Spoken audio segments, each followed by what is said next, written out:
ఆంధ్రప్రదేశ్లో డబ్బు, మద్యం ప్రభావం లేనటువంటి ఎన్నికలు నిర్వహించేటువంటి విధంగా చర్యలు తీసుకోవాలని కలెక్టర్లు, ఎస్పీలకు కేంద్ర ఎన్నికల డిప్యూటీ కమిషనరు ధర్మేంద్ర శర్మ ఆదేశాలు జారీ చేశారు. విజయవాడలో నిన్న, ఈరోజు కలెక్టర్లు, ఎస్పీలతో కీలకమైనటువంటి సమావేశం ఆంధ్రప్రదేశ్లో అసెంబ్లీ ఎన్నికల నిర్వహణకు సంబంధించి జరిగింది.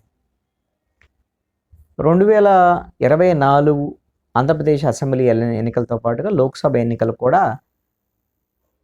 గత ఏడాది 2019లో గత ఎన్నికల్లో ఏ విధంగా అయితే షెడ్యూల్ వచ్చిందో దానికి కొంచెం అటు ఇటుగా అదే తరహా షెడ్యూల్ వస్తుంది. సన్నద్ధం కావాలని చెప్పేసి ఆదేశాలు జారీ చేసినటువంటి పరిస్థితి ఉంది. ఇప్పటి వరకు ఏమేమి చర్యలు తీసుకున్నారు, ఏమిటి అనేటువంటి దాని మీద ఎస్పీ కలెక్టర్లనే వివరాలు అడిగి తెలుసుకున్నారు. 2014, 2019 ఎన్నికల్లో ఏ పోలింగ్ బూత్లలో, ఏ ప్రాంతాలలో ఘర్షణలు జరిగాయి, ట్రబుల్ మాంగర్స్ ఎక్కడున్నారు, ఏమైనా బాంబు దాడులు జరిగాయా, ఈవీఎంల ధ్వంసం కానీ, ఈవీఎంలు ఎత్తుకెళ్ళటం కానీ ఘటనలు ఏమైనా ఉన్నాయా, నక్సలైట్ల ప్రభావిత ప్రాంతాలు ఎన్ని ఉన్నాయి, అక్కడ ఏ విధమైనటువంటి చర్యలకు ప్రణాళిక రూపొందించారు అనేటువంటి విషయాలను చాలా స్పష్టంగా వివరణాత్మకంగా అడిగి తెలుసుకున్నారు. 26 జిల్లాలకు సంబంధించినటువంటి కలెక్టర్లలో 18 మంది కలెక్టర్లు ఇప్పటి వరకు ఏ విధమైనటువంటి చర్యలు తీసుకున్నారు, ప్రణాళికలు ఏమిటి అనే దాని మీద పవర్ పాయింట్ ప్రజెంటేషన్ వేసి మరి ఈ కలెక్టర్లు కేంద్ర ఎన్నికల కమిషన్ అధికారులకు వివరణ ఇచ్చారు. అయితే అన్ని పార్టీలకు సంబంధించినటువంటి వాళ్ళు కేంద్ర ఎన్నికల కమిషన్కి ఇప్పటికే ఫిర్యాదు చేస్తున్నారు. దొంగ ఓట్లు నమోదవుతున్నాయని, ఉన్న ఓట్లను తొలగించారని. ఈ విధంగా మరి ఇన్ని ఫిర్యాదులు వచ్చాయి కదా, ఎందుకని ఇలాంటి ఫిర్యాదులు వస్తున్నాయి, ఎందుకు బల్క్ ఓటర్ల తొలగింపు జరిగింది, దీని వెనక ఏమైనా విచారణ జరిపారా, దీనికి సంబంధించి అదేవిధంగా 0 డోర్ నెంబర్లతో కూడా కొన్ని ఓట్లు నమోదవుతున్నాయని, ఎందుకు ఇలాంటి ఫిర్యాదు వస్తున్నాయి, ఫిర్యాదుల్లో వాస్తవం ఎంత, ఇది ఏమిటి అనేటువంటి దాని మీద ఒక స్పష్టత కావాలని పిన్ టు పిన్ ప్రకాశం జిల్లా, బాపట్ల జిల్లా పర్చూరుకు సంబంధించినటువంటి స్పెసిఫిక్గా కొన్ని పోలింగ్ బూత్కు సంబంధించినటువంటి వివరాలు ఇలా అలాగా కొన్ని నియోజకవర్గాల వారీగా కూడా కేంద్ర ఎన్నికల కమిషను వివరాలు అడిగారు. అయితే రాష్ట్ర ఎన్నికల కమిషన్కి సంబంధించినటువంటి అధికారి ముఖేష్ కుమార్ మీనా ఈ సందర్భంగా కొంత వివరణ ఇచ్చారు. మొత్తము ఈ ఏడాది జనవరి నుంచి ఇప్పటి వరకు 90 లక్షల క్లెయిములు వచ్చాయట. 90 లక్షలు అంటే దాంట్లో ఫిర్యాదులు కానివ్వండి, మార్పు చేర్పుల గురించి కానీ ఇట్లా 90 లక్షల క్లెయిములు వచ్చాయి. దాంట్లో 89 లక్షలను మేము పరిష్కరించాం. ఇంకా 1 లక్ష దీనికి సంబంధించినటువంటి పరిష్కారాలు చేయాల్సినటువంటి దాని మీద మేము పరిశీలన చేస్తున్నాము. ఈ డిసెంబర్ 26వ తేదీలోగా, అంటే ఒక 4-5 రోజుల్లో దీని మొత్తాన్ని క్లియర్ చేస్తాము అనేటువంటి విధంగానే చెప్పారు. దీని మీద ఒక స్పష్టత వచ్చిన తర్వాతే మీరు ఎట్టి పరిస్థితుల్లో కూడా పూర్తి స్థాయి ఓటర్ల జాబితా సంబంధించినటువంటి మన ముద్రను వేసే సమయానికల్లా కూడా ఇవన్నీ కూడా క్లియర్ చేయాలి అనేటువంటిది ఒకటి.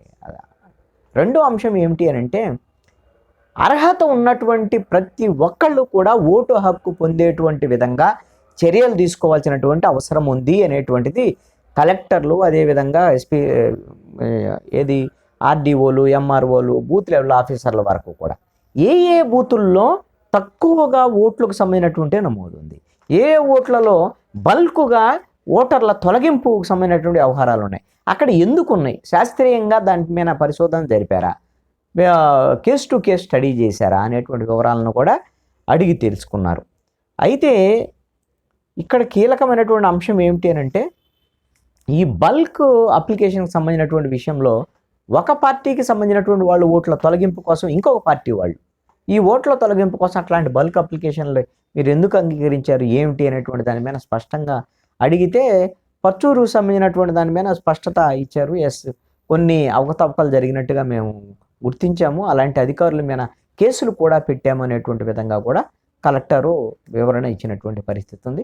ఎట్టి పరిస్థితుల్లో కూడా శాంతియుతంగా, ప్రజాస్వామ్యయుతంగా ఎన్నికలు జరిగేటువంటి విధంగా ప్రతి ఓటరు ఓటు హక్కు వినియోగించుకోవాలి. అదేవిధంగా ఎక్కువ మంది ఓటు హక్కును వినియోగించుకునేటువంటి విధంగా, ఓటింగ్ పర్సంటేజ్ పెరిగేటువంటి విధంగా ఏమేం చర్యలు తీసుకోవాలి, ఎలా వ్యవహరించాలి అనేటువంటి అంశాల మీద కూడా కూలంకుషంగా చర్చించారు. అయితే ఇక్కడ పర్సంటేజ్ ఆఫ్ ఓటింగ్ అనేటువంటిది చాలా తక్కువగా ఉంటుంది. దానికోసం ప్రచారం ఏం చేయగలుగుతున్నాం, ఎందుకు విస్తృతమైనటువంటి ప్రచారంలోకి వెళ్ళబోతున్నాం. అందుకని సామాజిక మాధ్యమాలను ఉపయోగించుకోవటము, అదేవిధంగా కొంతమంది ప్రజల్లో పలుకుబడి కలిగిన సినిమా యాక్టర్స్ కానివ్వండి, మిగతా వీళ్ళ ద్వారాగా కూడా కొంత ప్రచారం చేసి ప్రతి వాళ్ళు ఓటు హక్కు వినియోగించుకునే విధంగా కూడా చర్యలు తీసుకోవాలి అనేటువంటి విధంగా కూడా. అయితే ఇతర రాష్ట్రాలకు సంబంధించినటువంటి విషయంలో బోర్డర్స్లో ఉండేటువంటి చెక్ పోస్టులని ఇప్పటికే ఏర్పాటు చేసి ఉండాల్సింది కదా, ఎందుకు ఏర్పాటు చేయలేదు అనేటువంటి దాని మీద కొంత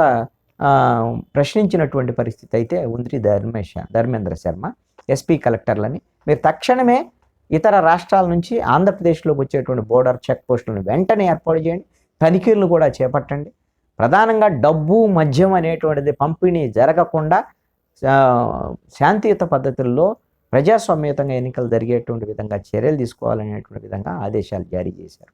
బహుశా గత 2019 తరహాలో కొంచెం అటు ఇటుగా, అంటే 2019లో మార్చి 10వ తేదీన ఎన్నికల షెడ్యూల్ ఇవ్వటం అనేటువంటిది జరిగింది. ఏప్రిల్ 11న పోలింగ్ జరిగింది.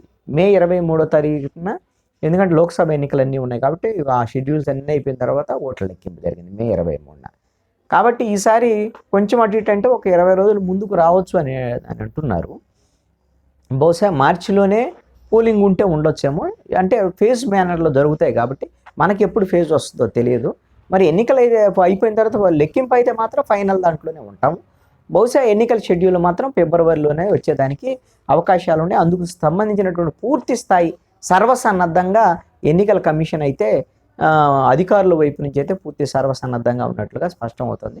ఇప్పటికే తెలుగుదేశము, జనసేన, బీజేపీకి సంబంధించినటువంటి వాళ్ళు ఈ ఎన్నికల విధుల్లో వాలంటీర్లను ఉపయోగించవద్దని, అదేవిధంగా ఎన్నికల విధుల్లో టీచర్లు ఎప్పటి నుంచో ఉంటున్నారు కాబట్టి వాళ్ళనే కొనసాగించాలని, ఇలాంటివన్నీ కూడా ఎన్నికల కమిషన్కి ఇప్పటికి విజ్ఞప్తులు చేసి ఉన్నారు. దాని మీద కూడా ఎన్నికల కమిషన్ ఎలా స్పందిస్తుంది ఏమిటి అనేటువంటిది చూడాల్సినటువంటి పరిస్థితి ఉంది. ప్రధానంగా ప్రతిపక్షాల ఆందోళన ఏమిటి అని అంటే, ఆంధ్రప్రదేశ్లో ప్రజాస్వామ్యయుతంగా ఎన్నికలు జరగటం లేదు. జగన్మోహన్ రెడ్డి అధికారంలోకి వచ్చిన తర్వాత వ్యవస్థలను మొత్తాన్ని కూడా నిర్వీర్యం చేస్తున్నారు.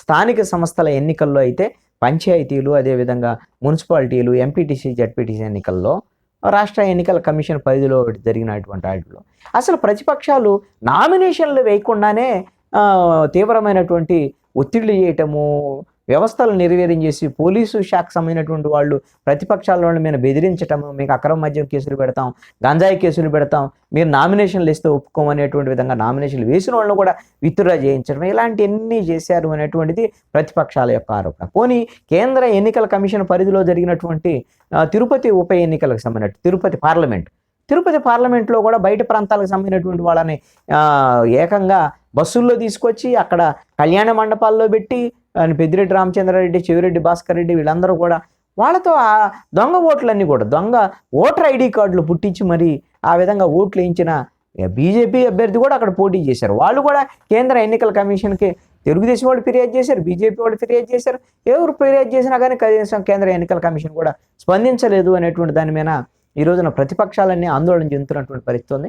ఈ సార్వత్రిక ఎన్నికల నేపథ్యంలో కేంద్ర రాష్ట్ర ఎన్నికల కమిషన్ సంబంధించినటువంటి విషయంలో ఒక ప్రజాస్వామ్యయుతంగా ఎన్నికలు జరిగేటువంటి విధంగా చూడాలనేటువంటిది ప్రతిపక్ష పార్టీలు కోరుతున్నాయి. ఇప్పుడు ఈ బల్క్ ఓటర్ల తొలగింపు కానీ దొంగ ఓట్ల చేర్పింపు వీటి మీద ఎన్నికల కమిషన్ చర్యలు తీసుకోవట్లేదు అనేటువంటి విమర్శలు అయితే ప్రతిపక్షాల నుంచి ఉన్నాయి. మరి ఇప్పుడు ఎన్నికల కమిషన్ మీద ఒకవేళ అసంతృప్తి ఉంటే ఏమన్నా హైకోర్టు, సుప్రీంకోర్టులు ఏమైనా ఆశ్రయిస్తారా ప్రతిపక్ష పార్టీలు? అంటే తెలుగుదేశము, జనసేన, బీజేపీ అన్ని ఫిర్యాదులు చేస్తున్నాయి అధికార పక్షమే. మరి ఏమైనా న్యాయ పోరాటానికి వెళ్తారనేటువంటి చూడాల్సినటువంటి పరిస్థితి అయితే ఉంది.